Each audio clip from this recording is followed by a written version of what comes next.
poner la presentación. Abajo, abajo hay la copita esta. No,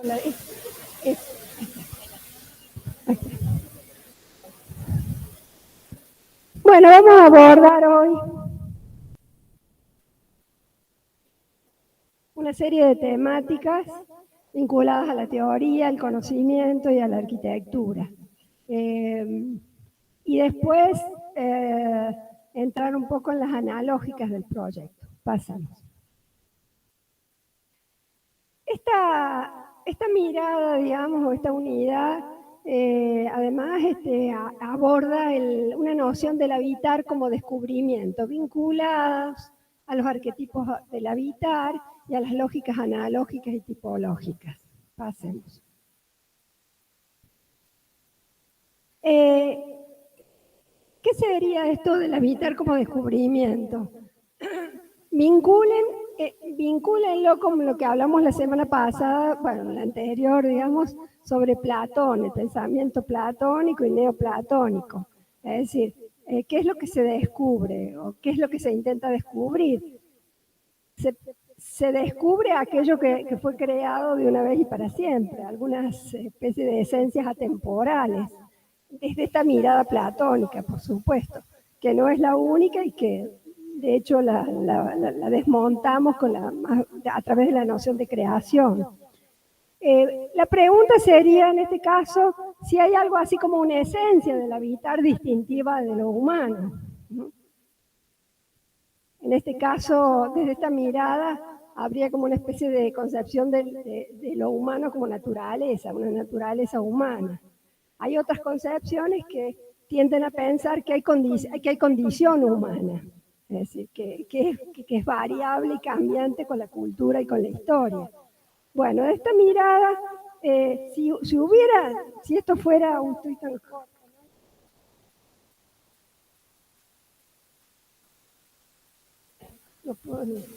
bueno, digamos, si fuera así, digamos, si estaríamos pensando en un descubrimiento, todas las manifestaciones del habitar serían confirmaciones o distanciamientos de ese habitar. Es decir, si hubiera un habitar ideal, modélico, verdadero, lo único que haríamos nosotros de alguna manera es tratar de aproximarnos a ese ideal. Entonces, confirmarlo o alejándonos de ese referente ideal original, verdadero. Pasamos.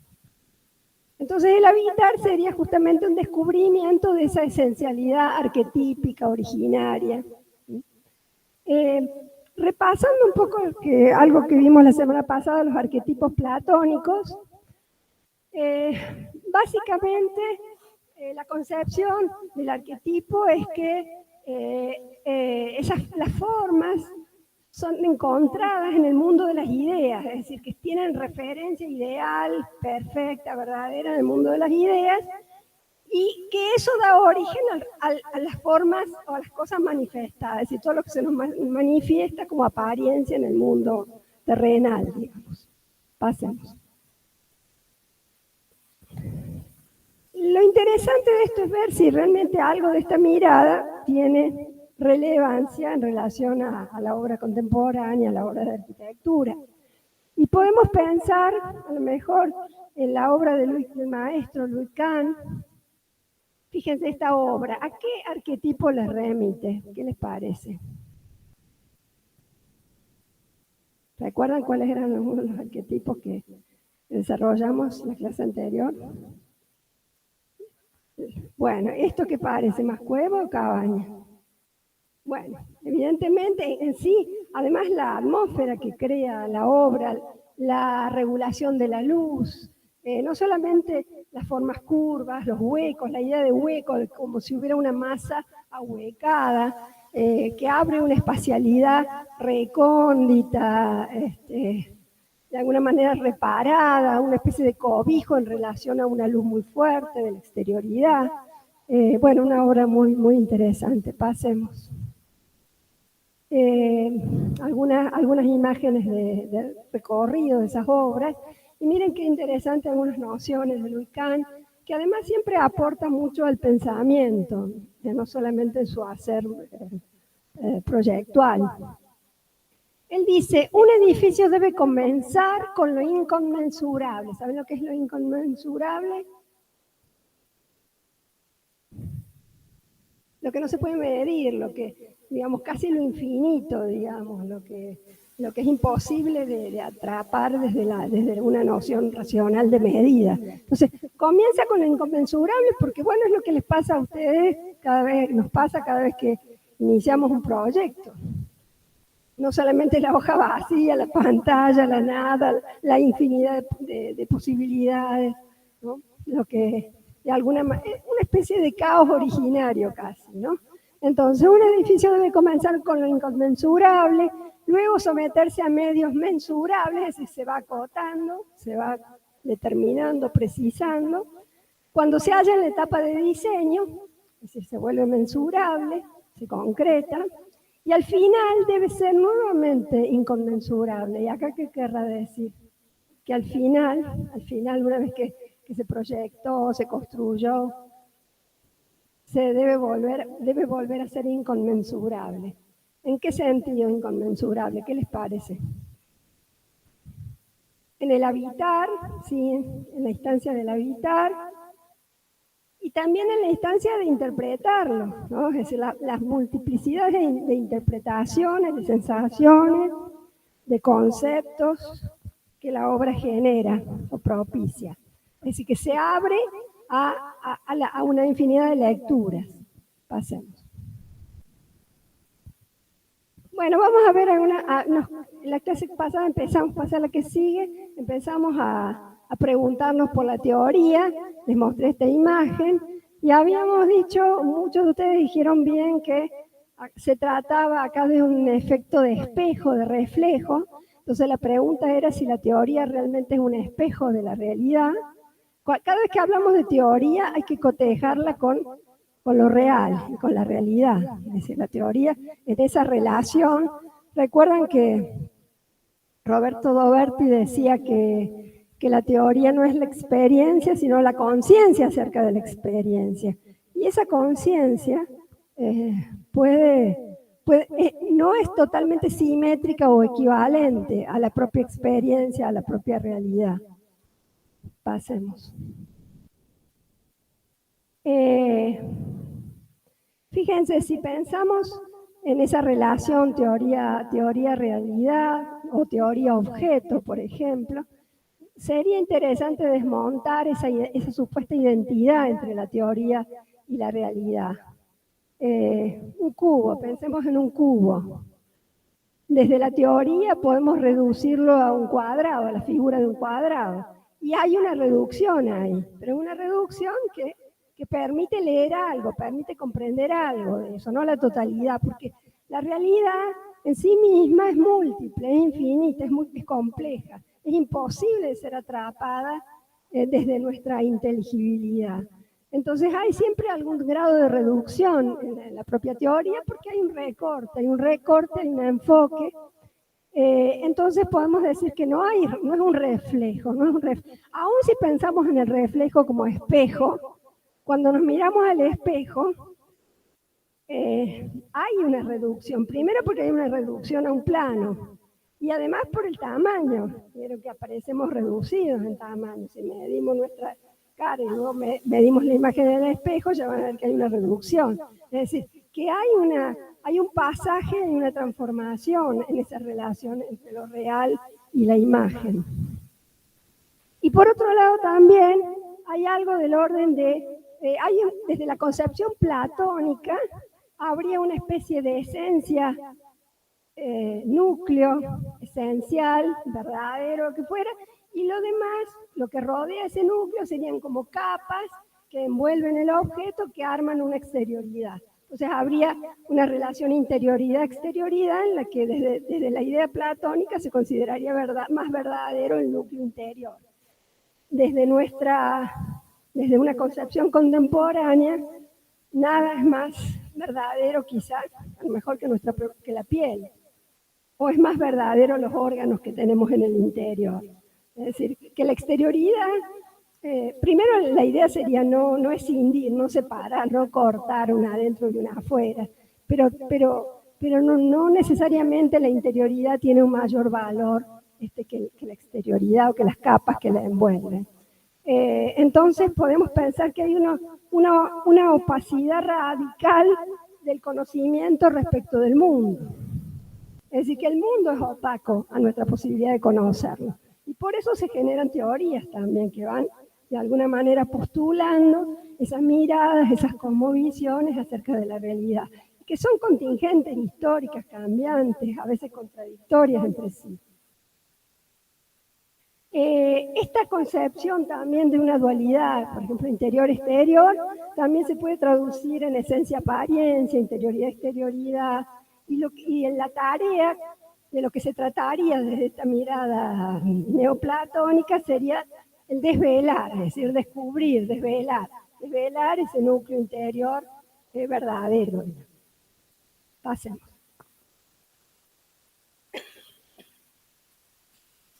Ahora, bueno, entonces afirmamos que de alguna manera el reflejo nos devuelve una imagen deformada, ¿no?, de la propia realidad, y que la teoría no es un reflejo del objeto que mira, es una construcción. El objeto se construye en la materialidad de los discursos que se ponen en juego, es decir, que hay una construcción intencional de la teoría en base a determinadas ideales, valores, cosmovisiones. Pasemos. Originariamente la teoría significa etimológicamente, viene de la palabra griega tea, que significa vista, ¿no? Así que está relacionada en su origen, en su marca de origen, a lo visual o a una mirada concentrada en el objeto. Por lo menos se creía que una mirada atenta en relación al objeto iba a ser posible la postulación de una teoría.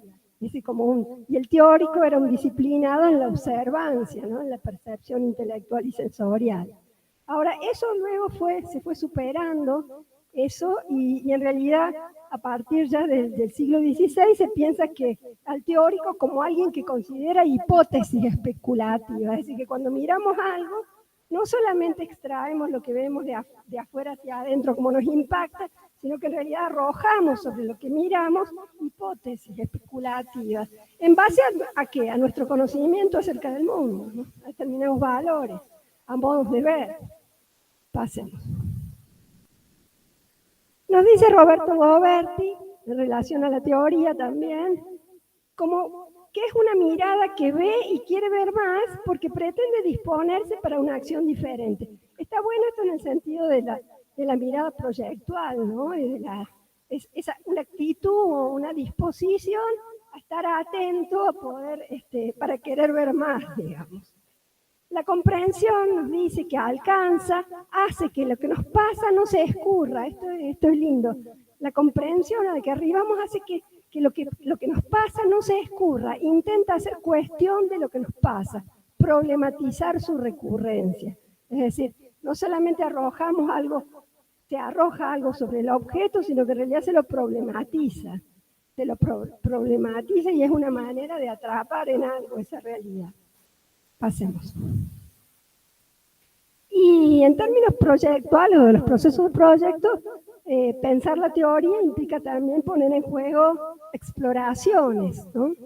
Las exploraciones requieren de una fundamentación que las oriente. Evidentemente la teoría está en el campo más bien de las fundamentaciones, ¿no? Las posibilita y las delimite a través de las categorías que supone el montaje conceptual que organiza. Un consejo nomás. Yo les he pasado a los docentes el PDF de la clase, o sea que no hace falta que copien todas las palabras, porque a veces se concentran en copiar y no atienden mucho lo que se está diciendo. Sí está bueno que vayan anotando palabras claves, algunas frases, alguna oración, algo, porque de por sí van a tener disposición de volver a leerlo a esto, a volver a verlo, ¿no? Entonces, más bien, traten de seguir un poco la lógica del discurso y tomar sí nota de nociones principales.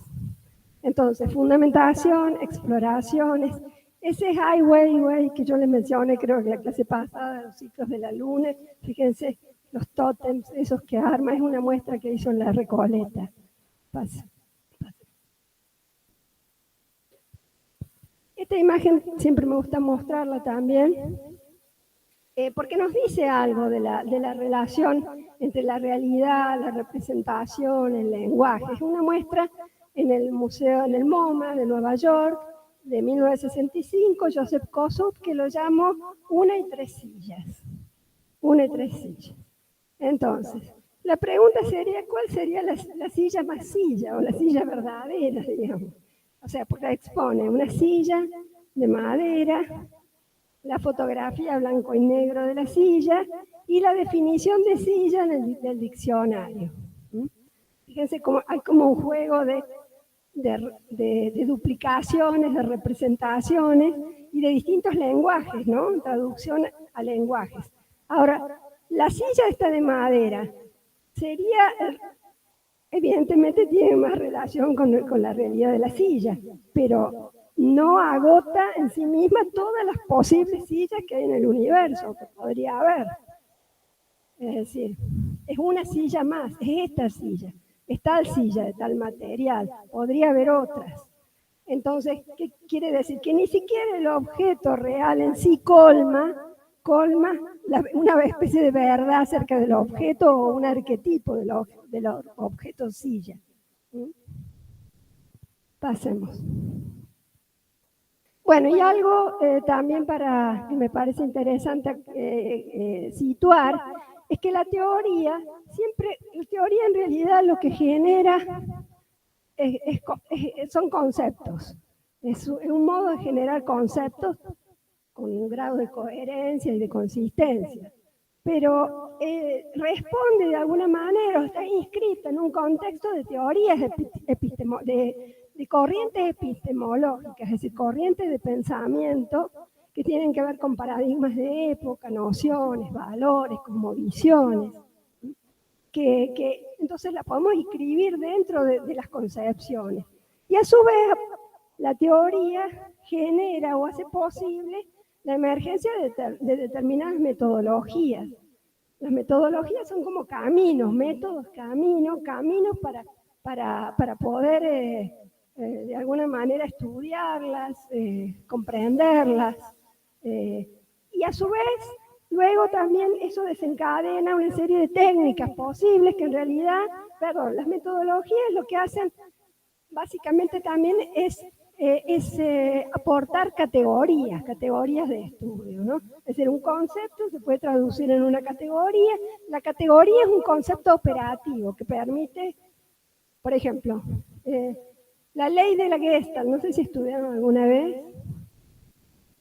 En una época en comunicaciones, había todo en comunicaciones, ahora es morfología, había todo un capítulo dedicado a la ley de la Gestalt, que se llamaba la ley de la percepción.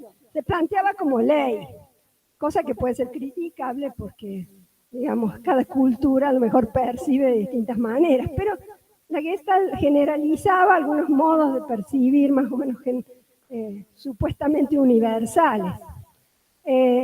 Pero luego las categorías, por ejemplo, eran la de figura y fondo, la de direccionalidad, la de continuidad, la de simetría. Es como una bajada que permite visualizar y confirmar en algún modo la teoría general. Y luego admite determinadas técnicas que permiten operar con eso. Es decir, operar ya en el diseño o una puesta en acto, digamos, de la teoría. Eso como un marco, digamos, como para entender. Básicamente, entonces, la teoría sería una articulación de conceptos operando para producir inteligibilidad sobre lo real. ¿Esto qué significa? Hacer comprensible la realidad o algo del orden de lo real, hacerlo comprensible. Pasemos. Les recomiendo que vean un videito de también Darío Steinschreiber, Mentira a la Verdad, que se llama Lo Real. Está la primera parte y después la parte 2. Son más o menos entretenidos, así que lo pueden ver, lo tienen en YouTube.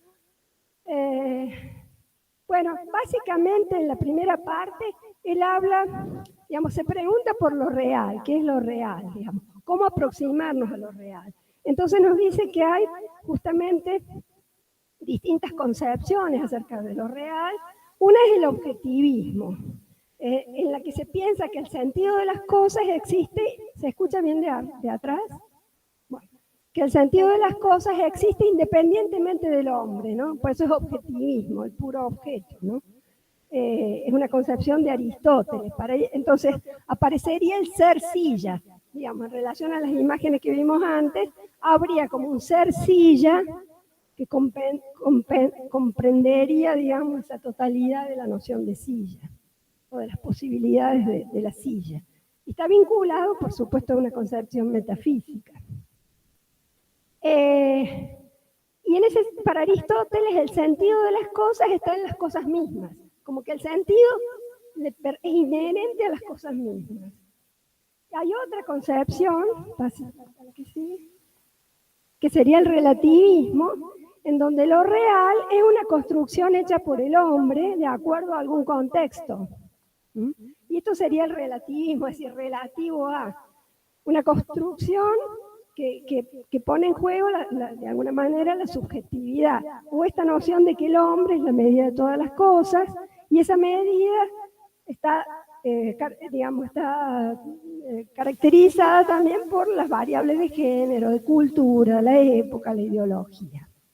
Protágoras es uno de los exponentes. Pasemos. De todos modos, esto lo explica mejor él, así que véanlo en el video cuando puedan. Y una tercera concepción, el universalismo, cuyo exponente es Immanuel Kant, en el que se piensa que el sujeto constituye al objeto. Acá ya empieza a haber una escisión sujeto-objeto. Sujeto-objeto. Y el sujeto constituye al objeto en su totalidad como especie y no fragmentado en sus diferencias. Es decir, a diferencia del relativismo, donde varía esa mirada, esa construcción, varía por el género, por la especie, por las diversidades culturales. En este caso hay una concepción como más universalista, como si nosotros como especie comprendiéramos el mundo en términos generales como un a priori de una determinada manera. Pasemos. Como humanidad. Bueno, y avanzando un poco sobre el conocimiento, pasemos.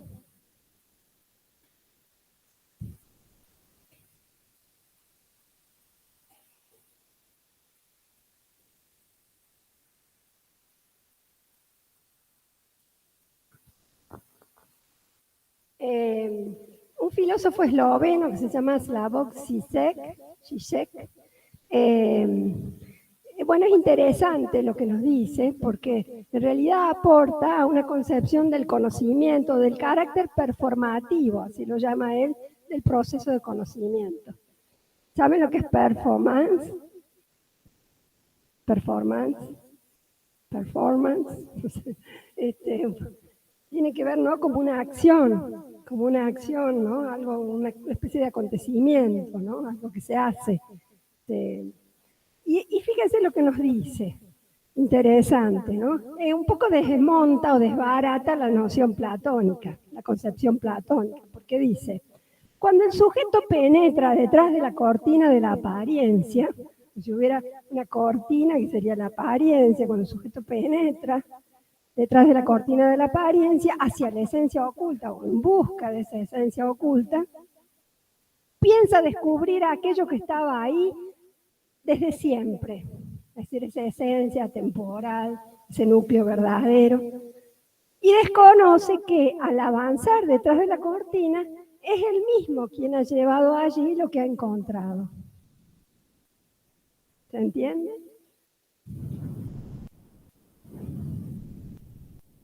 ¿Esto qué quiere decir? Que hay un carácter performativo del proceso de conocimiento, que depende de qué acciones, qué cuestiones pongamos en juego, vamos a encontrar una cosa o vamos a encontrar otra.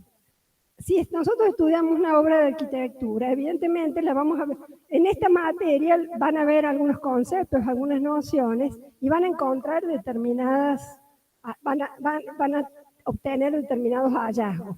Ahora, si la misma obra la estudian desde una materia como tecnología, construcciones, estructura, fuera, van a encontrar en la misma obra otras cuestiones. ¿Se entiende? Es decir, que depende un poco cómo oriento yo el proceso de conocimiento, hacia dónde, y voy a encontrar en esa dirección, o más o menos en esa dirección. ¿Por qué? Porque voy a proyectar de alguna manera algo de mis intereses al poder estudiarlo. Pasar a la que sigue, aclara un poquito más. Entonces, ¿por qué es performativo? Porque dice que el camino hacia la verdad forma parte de la verdad misma. Ese camino utilizado forma parte de la verdad. Porque uno de alguna manera interroga al objeto, lo pone en cuestión, lo problematiza desde determinados intereses. Pasemos. Y aporta algo más Zizek, que me parece siempre lindo, es que nuestra percepción de la realidad está condicionada por la fantasía. Es decir, que muchas veces en realidad se pone en juego también la fantasía. No solamente una mirada puramente científica, analítica, racional, sino en nuestras propias cosmovisiones hay fantasías. Él dice, así la fantasía decide de lo que es la realidad, no en un sentido idealista de que la realidad no existe y que solo soñamos. Y bueno, y toma esto de Lacan, del psicoanalista. La realidad no es lo que está afuera, sino lo que uno acepta como realidad también. No es lo que está afuera, sino lo que aceptamos como realidad. En orden de volver aceptable tal realidad, es necesario incluir algunas coordenadas fantasmáticas. Bueno, esto de las coordenadas fantasmáticas siempre me gustan porque en definitiva nuestro hacer está atravesado también por imaginarios, por deseos. Pasemos. Algunas preguntas también de qué podemos conocer, cómo, qué es la realidad, que lo abordan distintos filósofos, ¿no? Yo he tomado, pasa la que sigue, o he considerado que en realidad hay modo, el conocer o el conocimiento ha ido variando con la historia, con el tiempo, con la cultura, con el devenir humano, digamos. Entonces vamos a ver que cada cultura de alguna manera genera sus propios relatos, sus propias ficciones. Yo escribí un texto en el libro Domestialidades que se llama así, Realidades, Ficciones y Fantasmas. Y ahí abordo un poco la pregunta por la realidad, que se ve atravesada por ciertas fantasmagorías de lo real. Pasemos. Rápidamente, le hago un barrido muy rápido de eso. Yo lo tomé un poco de Nicolás Casullo, un pensador argentino de Buenos Aires, ya fallecido, teórico de la comunicación, de la estética. Bueno, él dice que hay como distintos relatos. Esto apunta a esos relatos imaginarios, o estas cosmovisiones, o estas fantasmagorías, como queramos llamarlas, ¿no? Estas construcciones imaginarias que nos hacemos. En la antigüedad, digamos, la escena, que él habla de escenas imaginarias, que son de fondo, primordiales, originarias, pueden tener que ver con los arquetipos también que decíamos, ¿no? Que decíamos que cuando acontecían. Recuerdan que habíamos hablado de en ninguna, entre comillas, en ninguna parte originario, ¿recuerdan? Como que no tienen fecha de datación histórica, pero sí aparecen como en el fondo de los tiempos, ¿no? La escena que él entrevé es la escena que proviene, por ejemplo, de la tradición judía, Dios y el hombre que espera, ¿no? Como una criatura expulsada del paraíso que espera mesiánicamente la redención, ¿no? En esa escena. Y desde la tradición cristiana, el hombre y Dios con las promesas de salvación a partir de la fe. Ahora, desde esta cosmovisión, digamos, de estas cosmovisiones teológicas, podríamos decir, el conocer se constituye en un creer, es decir, el conocer está atravesado por las creencias. No hay posibilidad de conocer por fuera de esas creencias, digamos. Las creencias condicionan las concepciones acerca del mundo, del rol del hombre en el mundo, de la posición del hombre en el mundo. ¿no? ¿Qué es ese mundo? ¿Cuál es su verdad? ¿Qué somos? ¿Sobre qué verdad estamos situadas? ¿No? Pasemos. Desde la concepción clásica, griega, romana, el conocer ya no aparece como creer, sino aparece como recordar. ¿Por qué aparece como recordar? Porque estas culturas creían en la reencarnación, en la, ¿cómo se llama? En la transmigración de las almas, digamos. Como si en realidad al nacer nosotros olvidamos un poco nuestro viaje anterior de las almas, nuestro pasado, digamos, en ese otro mundo, ¿no? Y al y luego nos reencarna, digamos, un alma universal se desprende del cuerpo, transmigra y se reencarna en otro cuerpo, ¿no? Esta concepción también de ciclos cósmicos históricos, o sea, que desde esta concepción, conocer aparece como un recordar. ¿Por qué? Porque a la medida que vamos teniendo experiencias de vida, de repente aparecen chispazos, fogonazos que nos recuerdan a algo que a lo mejor se vivió en otra vida. Pasemos. En la modernidad ya el conocer empieza a depender del proyectar y todavía descubrir en el sentido que hay una mirada hacia el renacimiento, digamos, hacia el pasado, ¿no? Como modelo, ya no un descubrimiento de una verdad que está por fuera del mundo metafísica, sino como un modelo que se generó en otro tiempo, en especial en el tiempo clásico. El hombre sí aparece como una criatura privilegiada del macrocosmos divino, ¿no? Asociado a la naturaleza, a la mirada en relación a el tratar de imitar de alguna manera, de comprender las relaciones matemáticas, geométricas, la proporción áurea, la medida y la proporción, ¿no? La analogía, pasemos. Un poco avanzada la modernidad, la noción de conocer ya empieza a ser reflexionar, es decir, es un hombre que reflexiona, que es autorreflexivo también, un sujeto que racionaliza y desacraliza el mundo y un objeto abstraído metodológicamente, hay una escisión sujeto-objeto y una tarea analítica, digamos, de lectura, que está basada también en la idea de progreso, en la conciencia acerca de que hay historia, una conciencia de la historia como crisis y como crítica. Pasemos. Bueno, eso muy rápidamente se va barrido. Para entender que hay una dimensión histórica de la sociedad en relación al conocimiento y que entonces aparece justamente las nociones acerca del conocer traducidas en verbos, en acciones. También desde este carácter performativo que podríamos decir, ¿no? El hacer, algo que se está haciendo. Entonces, creer, recordar, descubrir, proyectar, reflexionar, interpretar, pensar. Pasemos. ¿Qué nos dice Borges respecto del pensar? ¿Alguien leyó el Funes el Memorioso de Borges? ¿No? Bueno, lo interesante es porque Funes, a partir de un golpe, un accidente que tuvo en la cabeza, lo que fuera, empezó a tener una capacidad para recordar todo. O sea, la memoria era casi una memoria fotográfica, telegráfica, digamos, casi infinita. El problema es que no podía generalizar. Es decir, miren, por ejemplo, lo caracteriza de esta manera. Funes no solo recordaba cada hoja de cada árbol, de cada monte, sino que cada una de las veces que la había percibido e imaginado.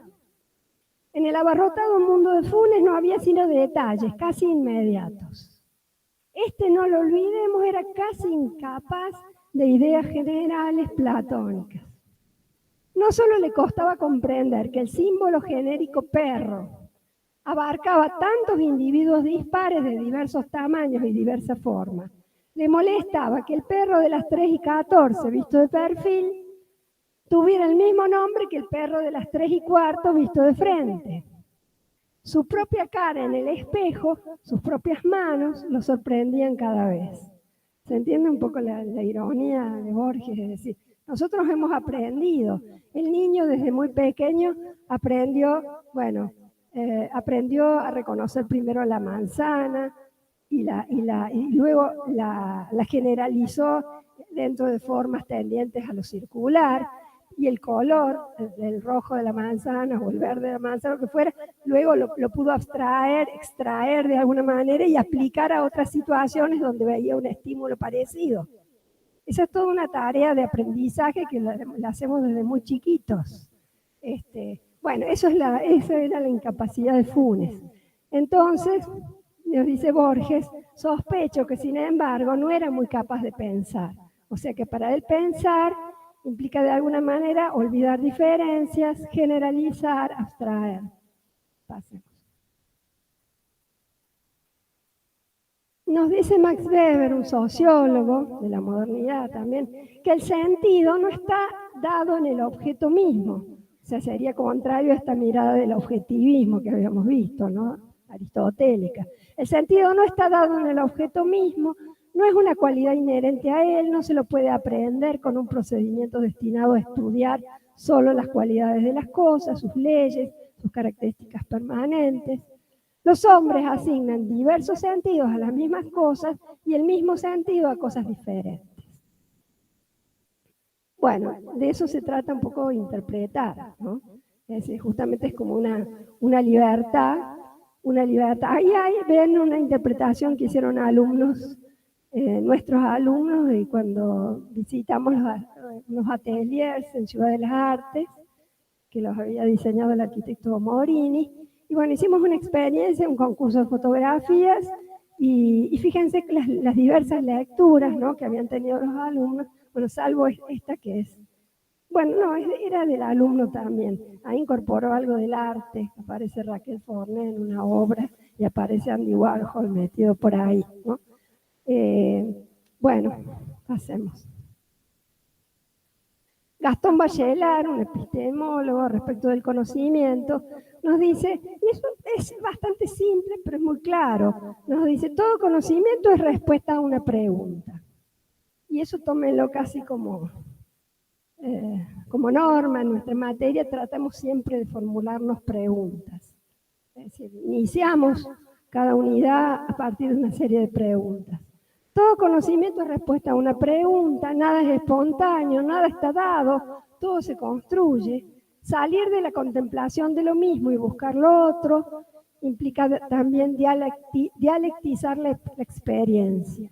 Dialectizar significa ponerla en crisis, la contradicción. ¿Recuerdan? La contradicción para, bueno, arribar después a una conclusión. Pasemos. Y otra de las cuestiones es que para abordar la teoría tenemos que lograr un grado de conversión de la mirada. Es decir, transformar y transformarnos para poder, que es un poco el objetivo de esta materia. Cuando terminen a fin de año ya van a ver que de alguna manera la mirada se ha transformado. Lo que es muy importante aclarar es que no se va a moldear en una única dirección, sino que les vamos a abrir una multiplicidad de perspectivas, porque con la convicción de que no hay teoría universal. No hay teoría universal, si no estaríamos en ese nivel de universalismo del que hablamos. Entonces sí hay miradas particulares, miradas situadas, que es lo que vamos a tratar de ir haciendo con las distintas unidades, con los distintos desafíos, en los que vamos a ir viendo obra de arquitectura. No se asusten, no va a ser solo esta cosa media teórica que les va a parecer media rara, pero vamos a tratar de poner en juego un arsenal crítico de categorías, de nociones, que les van a permitir comprender, operar e interpretar obras de arquitectura. Pero para eso entonces hace falta esto porque sabiendo que lo real no se nos ofrece a la percepción como portador manifiesto de sus límites y de sus caracteres. Por eso es preciso cierta conversión de la mirada y de la actitud para poder conocer. Bueno, y hay eso, en esto subyace también una mirada nietzscheana que piensa que no hay hechos, sino hay interpretaciones, ¿no? Y que conocer de alguna manera es apropiar e investir de valores. Es decir, nosotros arrojamos valores sobre lo que miramos, construimos conceptos desde una perspectiva.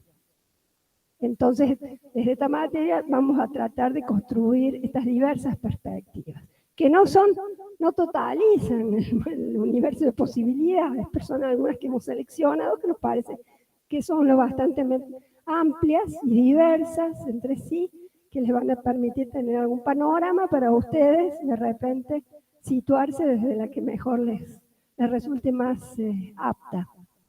Pasemos.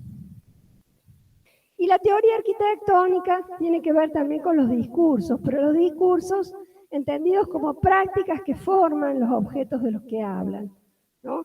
La teoría entendida como praxis, y eso está bueno también. No pensamos la teoría como separada de la práctica, sino como prácticas discursivas.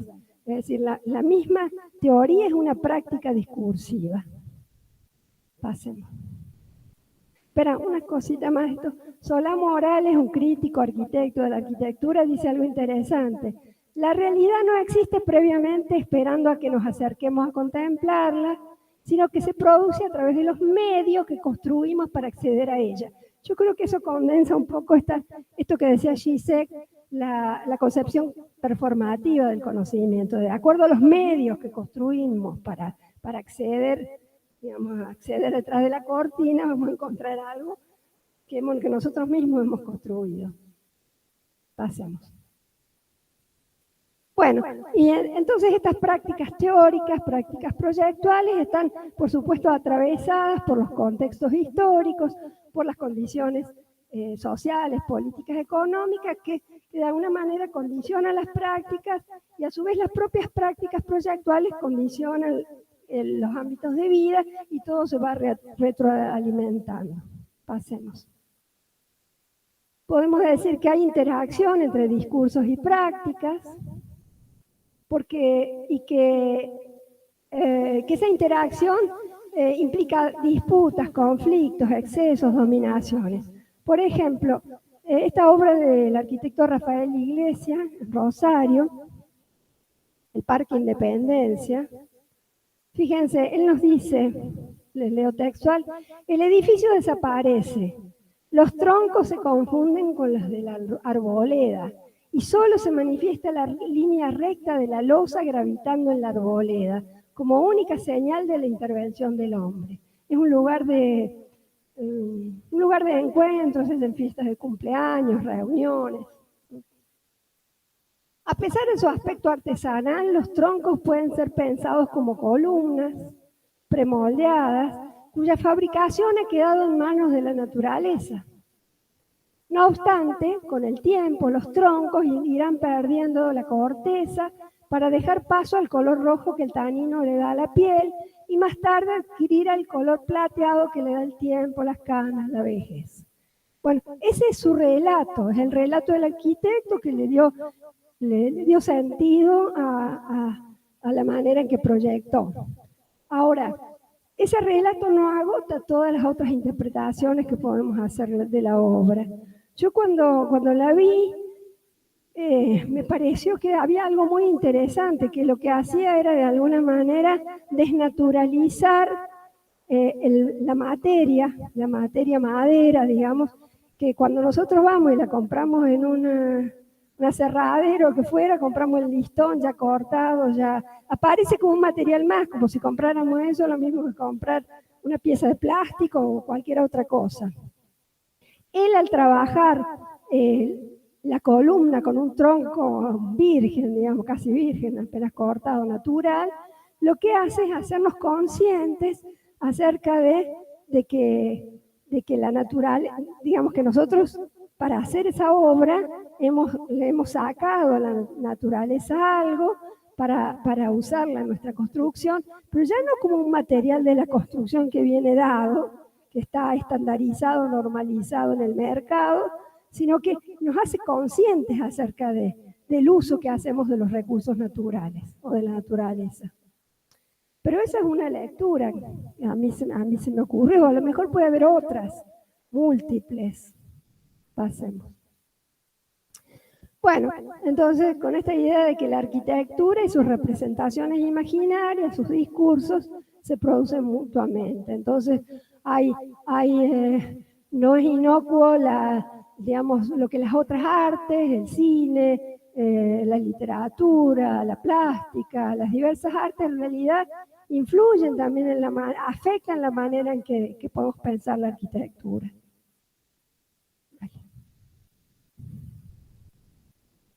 Bueno, vamos a empezar a ver algo de las lógicas analógicas y tipológicas, que es lo que ustedes van a desarrollar un poco en los prácticos.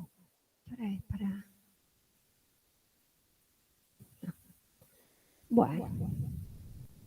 En el libro Domestialidades también hay otro artículo mío que se llama, otro texto que se llama Tipológicas, paradojas de la relación tipo, historia, proyecto. Tipo, historia, proyecto. Pasa de vuelta un cachito más. Tiene como 3 partes. Una es la mímesis como proveniencia, quiere decir que todo este capítulo, toda esta unidad, digamos, está, atravesada por una noción clave que es la mímesis, que yo le expliqué también, esa concepción platónica de imitación. Entonces, la mímesis como algún grado, como que proviene de alguna parte o de ninguna parte originario, o de los de los arquetipos ideales. Analógicas del proyecto, es decir, analogía. ¿Le suena la palabra analogía? Bueno, ahí lo dice. Lógicas de la semejanza. Analogía significa semejanza.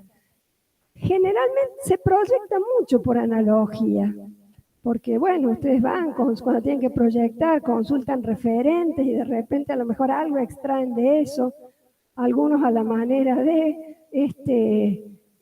pero también los niños aprenden por analogía, repiten un poco lo que escuchan, repiten las palabras, repiten,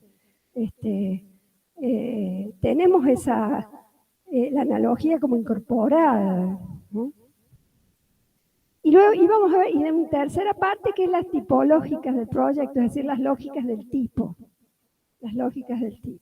que ya vamos a ver qué significa. No solo ese tipo que anda por ahí, sino que hay otro tipo que viene navegando en la historia de la arquitectura hasta el día de hoy. Pasemos. Bueno, la mímesis. ¿En qué sentido vamos a ver esto de la mímesis en relación a arquitectura moderna, contemporánea? Pasemos. Un arquitecto como Peter Eisenman tiene un artículo que se llama El fin de lo clásico, y ahí trabaja una serie de nociones o de fines, como el fin de la representación. Un capítulo es el fin de la representación. Asocian mímesis con representación. Acuérdense de la silla, la foto de la silla, el texto literario de la silla, lo que fuera, son como representaciones de la silla, digamos. Son como distintos niveles, algunos más próximos o más cercanos a alguna realidad y otros cada vez más alejados o más abstractos. Entonces él nos dice fíjense, dice esto: cuando las columnas, esto es, bueno, la conocen, me imagino, la bien Savoy, Le Corbusier.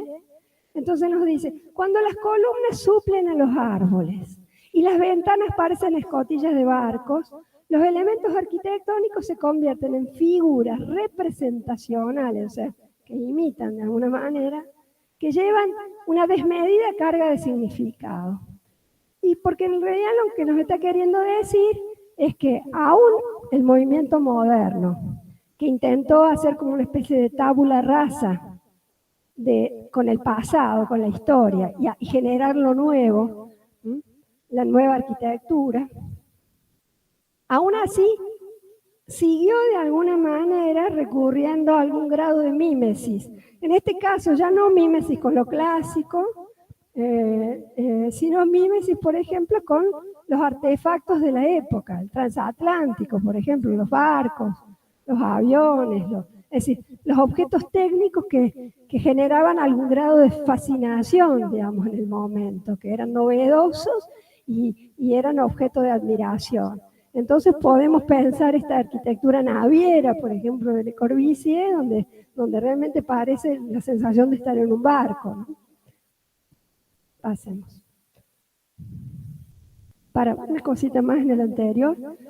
Fíjense, lo que aparecería sería una serie de remisiones y aproximaciones y desvíos desde un ideal que se pretende verdadero. Esa sería la concepción platónica, ¿no? Es decir, la idea platónica y luego las imitaciones. Entonces, lo que podemos estudiar de alguna manera opera como referencia en relación a un modelo ideal. En este caso, el modelo sería los artefactos de la época. Pasemos. Por supuesto, puede ser criticada esa concepción, ¿no? Es un aporte que me parece interesante que hace Peter Eisenman.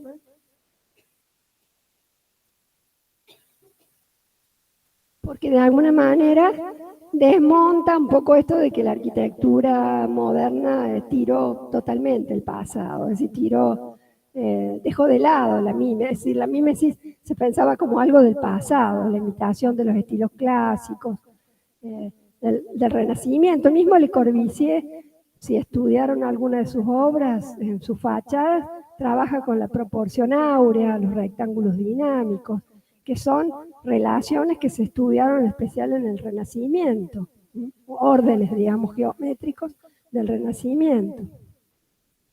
Entonces, la analogía implica algún grado de mímesis, algún grado de imitación. Lo que cambia es que son los objetos o los referentes a imitar. ¿Qué es lo que se imita?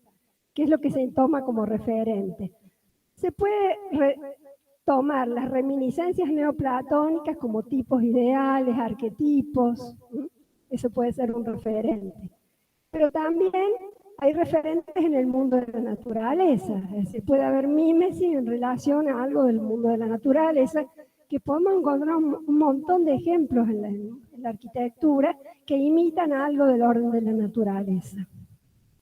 O también la imitación o la mímesis puede darse respecto a motivos de la historia. Entonces, por ejemplo, el arquitecto Aldo Rossi realiza una obra del siglo XX, que de alguna manera retoma ciertas cuestiones de la historia, la composición, la articulación de volúmenes, lo único que lo hace limpiando el ornato, digamos, una obra sin ornato, pero que en proporción, en relaciones compositivas, son semejantes a esa arquitectura tradicional. Pasemos. Bueno, entonces estas analógicas del proyecto implican lógicas de la semejanza, como ya dije. ¿Qué es analogía? Ahí la pregunta por la analogía, aclaramos que era la semejanza, pero ¿qué posibilita la analogía? ¿Para qué sirve? Nos dice, esto yo creo que era de Rudolf Argel, posibilita un trabajo de similitudes y diferencias, observarlo todo en relación, eso es importante. Cuando hay analogía, siempre hay elementos que se relacionen entre sí. Hay algún referente y algo que se quiere imitar y lo que se está intentando hacer. Entonces, observarlo todo en relación, distinguir entre las relaciones pertinentes y las que no lo son, y observar los efectos recíprocos que las cosas tienen entre sí. Esa obra que se hizo para unas Olimpiadas, no me acuerdo en qué año, pero bastante pronto, 2008. Bien. Una obra de Herzog y de Meyron, el estadio, uno de los estadios lo llamó El Nido. Y evidentemente, ya no solo por el nombre, el título, digamos, de la obra, sino que también la obra se asemeja a una especie de nido. O sea, acá hay una mirada analógica en relación a algo del orden de la naturaleza que se vuelve inspirador para armar esa especie de idea de proyecto. ¿Se entiende? Bien, pasemos. Hay otra figura retórica, además de la analogía, que es la metáfora. Muchas veces se recurre a la metáfora para precisar el sentido de alguna obra de arquitectura. La metáfora significa transporte. La metáfora implica dos términos, en los que un término connota al otro. Yo siempre doy el ejemplo luna de plata. La luna sabemos que no es de plata, pero ¿qué significa? Que los atributos de la plata los leemos en la luna, o la luminosidad de la luna la podemos leer en la plata, como materia, ¿no? Entonces, como en ese sentido está el transporte, que hay una especie de pasaje de un término al otro, en el que uno se va afectando por el otro. Y además porque nuestro lenguaje es metafórico, así que hablamos metafóricamente porque la metáfora es muy útil, es muy rápida. Es mucho más rápido de decir luna de plata, que los atributos de la plata se pueden leer en la luminosidad de la luna y viceversa, o lo que fuera, ¿no? En cambio, la metáfora siempre es muy efectiva, muy rápida, y la usamos, y no se presta a la literalidad. Eso también es interesante, importante, porque siempre las metáforas en sí son mentiras. No es de plata la luna, pero si no la entendemos de manera literal, nos resulta muy útil para manejarnos en el mundo de la vida. Pasemos. Por ejemplo, Eduardo Chillida, un escultor vasco, usa una metáfora de alguna manera para explicar o para fundamentar su obra, que es el peine del viento. Fíjense, aparecen los dos términos, peine y viento, que uno digamos, interactúa con el otro, ¿no? Hay como una bahía y en la punta de la bahía, en un pequeño saliente de península, hay un oleaje y mucho viento. Entonces él arma como una plataforma en el suelo, junto con un arquitecto. Él es un escultor muy reconocido en el País Vasco, en San Sebastián. Sí. San Sebastián es el mismo lugar donde se hacen a veces los festivales de cine, ¿no? Una ciudad muy interesante. Y bueno, y él tiene toda una concepción también muy como interactuando nuestra subjetividad del ojo con la materia y con el paisaje, ¿no? Entonces, tiene una serie de obras que de alguna manera van dando escala a la inmensidad del paisaje.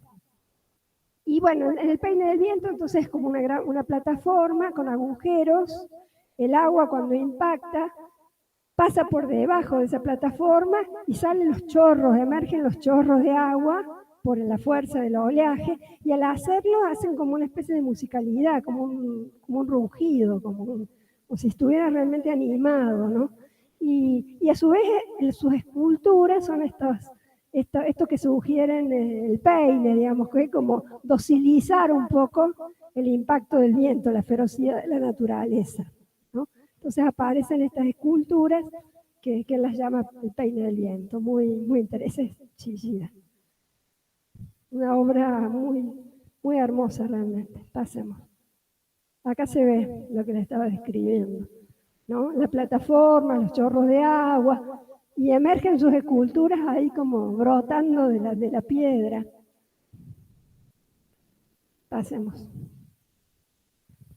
Todo esto en realidad, esta concepción analógica y metafórica, podríamos decir que inspira toda una corriente en el campo de la arquitectura, una vertiente, basada en una arquitectura de ideas, de imágenes y de representaciones que de alguna manera se anticipan a la concreción formal.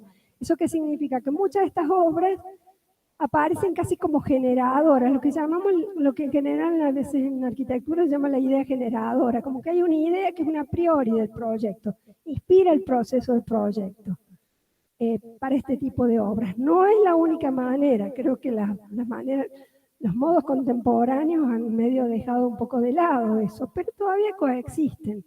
Se podría pensar que se trata de una arquitectura de significados, de imágenes, de memorias arquitectónicas, de tipos, de modelos, de arquetipos.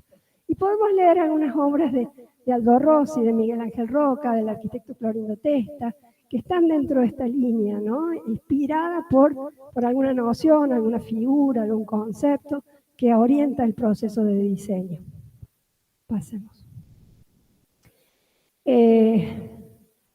Bueno, ¿alguno de ustedes fue alumno de Miguel Ángel Roca? Yo sí, me parece que no sé, el Sergio, ¿vos también? Bueno.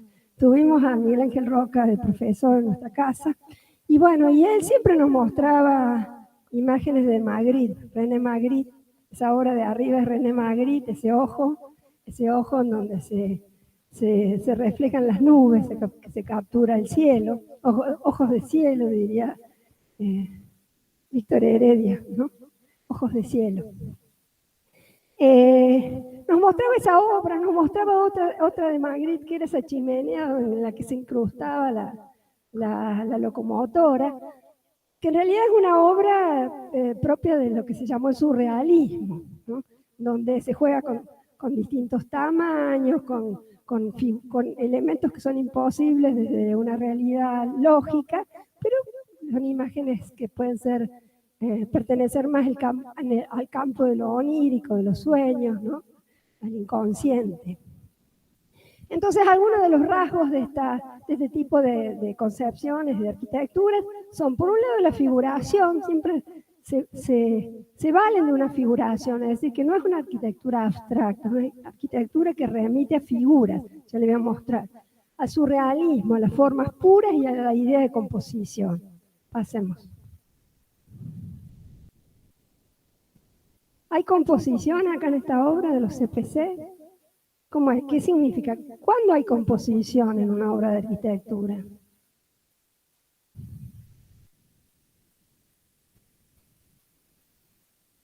¿Se preguntaron alguna vez? ¿Qué significa componer? Se pasan haciendo eso, mucho de eso, y no saben lo que es. Bueno, ¿qué implica la composición? ¿Qué hace falta para que haya composición? Organizar un conjunto de objetos, muy bien. Tiene que haber un conjunto, tiene que haber varias unidades, algunas unidades por lo menos. Porque si hay uno solo, en realidad no habría composición. Sería lo único que por segmentación, por extracción, permite la emergencia, pero en realidad no habría tanta composición habiendo una sola pieza. Acá hay varias piezas que se organizan. La organización también es importante, al componer se organiza. En este caso es una organización lineal, ¿no? A modo de casi de tren, ¿no? En relación a las vías de tren que están ahí al lado.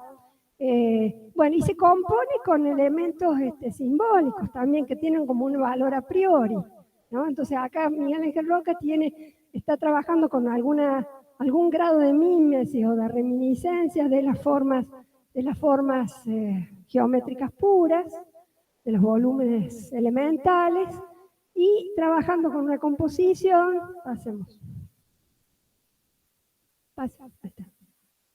formas que en sí tienen un valor de referencia, un valor simbólico, ¿no? Entonces se sabe, evidentemente, que lo que supuestamente tiene que ocurrir dentro de ese espacio del cono debe ser, le da como una jerarquía, digamos, tendrá otra actividad diferente a lo que acontece en el bloque principal, por ejemplo, ¿no?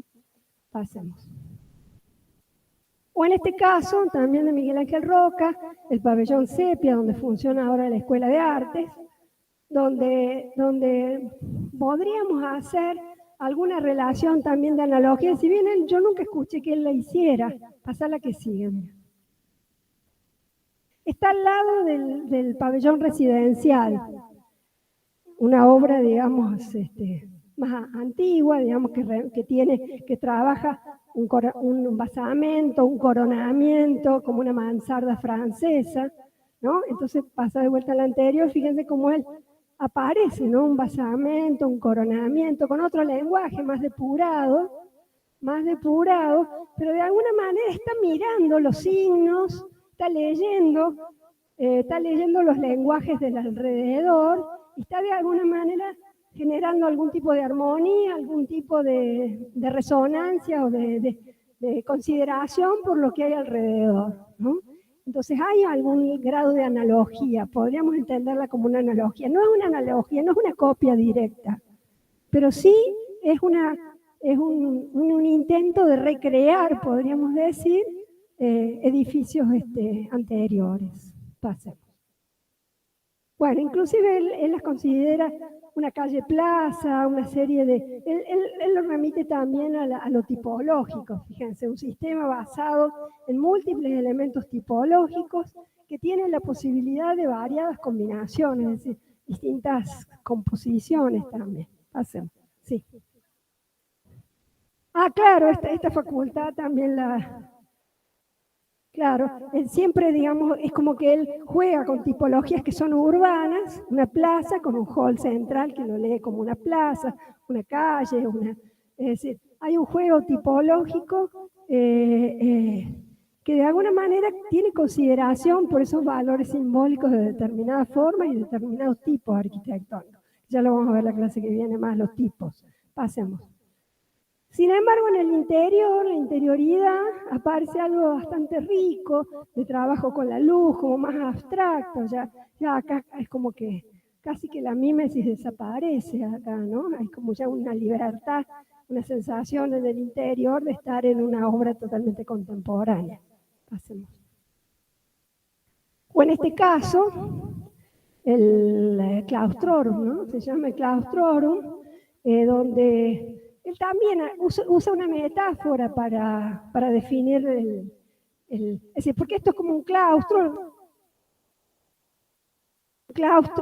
que está inscripto, digamos, en una forma circular, una forma mayor circular, y ese claustro, ese espacio patio, digamos, semipatio, él lo llama, para definir esa especie de pergolado que aparece arriba, lo llama un bosque de mariposas. Entonces está trabajando con palabras, con nociones, usando metáforas o analogías para poder fundamentar su proceso de diseño y su concreción material. ¿Se entiende entonces que estas lógicas analógicas y tipológicas tienen alguna utilidad en la manera en que nos sirven, digamos, en ese sentido nos sirven para leer o entender a algunos autores, a algunos arquitectos que fundamentan un poco su obra en este juego con las palabras, entre las palabras, imágenes y las concreciones formales. Pasemos. Este lo conocen, el Museo de Ciencias Naturales de Córdoba. Es imposible no asociarlo con que ¿conocen el Guggenheim de Nueva York? La obra de Frank Lloyd Wright. No sé, bueno, la conocemos aunque no hayamos ido, pero me imagino que han visto imágenes de eso, ¿no? Esa especie de circularidad helicoide y ascendente, digamos, en su recorrido. Bueno, un poco captura eso, si bien desde afuera casi que no se lee eso, a diferencia del Guggenheim de Nueva York, pero como que hay un trabajo de analogía, en relación a un referente, en este caso acá el modelo ideal sería el Guggenheim de Wright, del maestro Frank Lloyd Wright, que se tomó como un referente. Pasen. Clorindo Testa, también, acá hay un trabajo de composición fuerte, usa muchos elementos, diversos elementos. Y acá, ¿qué les parece? Acá ¿cuál sería el modelo para estas obras, el referente? La mímesis, ¿con qué se relacionaría acá? ¿Qué les hace acordar esto? A los juguetes, a las maderitas de la infancia, ¿no? Que fue nuestra primera experiencia, prefiguración de nuestra vocación de ser arquitectos, ¿no? Con las maderitas, el armado, la construcción. Bueno, creo que es la última ya, a ver, una más, sí, ya está. Bueno, no sé si estamos bien en hora. Ahí está. Bueno, disculpen, yo sé que hay algunos conceptos que son medios densos, pero ya van a ver que esto les va a servir como para empezar a leer obras de arquitectura con mayor fundamento.